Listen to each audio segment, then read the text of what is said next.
Our third story out front, Britain's newest monarch has a name. Went nameless for a little while, which is kind of an amazing and special thing, right, to not have a name, but now he does. Prince George Alexander Louis of Cambridge. Yes, it can sound stuffy to a lot of people, but you're kind of stuck if you're in that family. I mean, you can't go with Phineas or, I don't know, Anderson or something cool like that. Daily Telegraph noted that the prince is destined to become part of a long line of British rulers with the same name, including King George VI, who you probably know from the Academy Award-winning movie The King's Speech.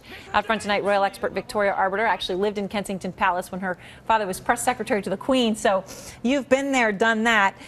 George, obviously a long history.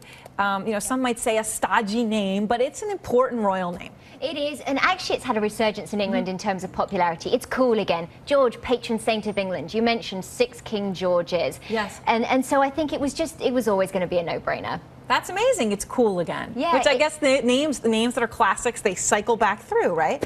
All right, so he only has 3 names. Only has 3 names. George, Alexander, Louis. But apparently royals usually have 4.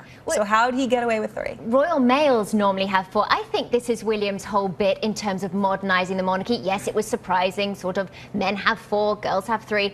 And yet I think this is his way of saying we're shaking things up, we're doing things our way, we're doing what works for us. Maybe they couldn't agree on a 4th name. So again, William's just putting his own stamp on everything. And we don't know what he's going to go by as a little boy, right? Whether it's George or Alex or Al or I think Luke. It's going to be George. I really do. Just because it's had, as I said, this resurgence, it's popular again, and it just gets confusing whenever you're Alex or you're Louis or you're George. He's George. Right. Well, I guess if you're going to do 3 names, why not just put the one you're going to use on the front?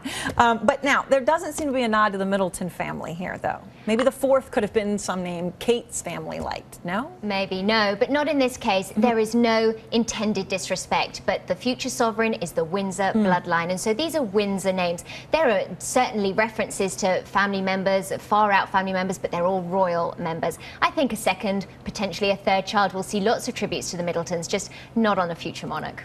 All right, well, thank you.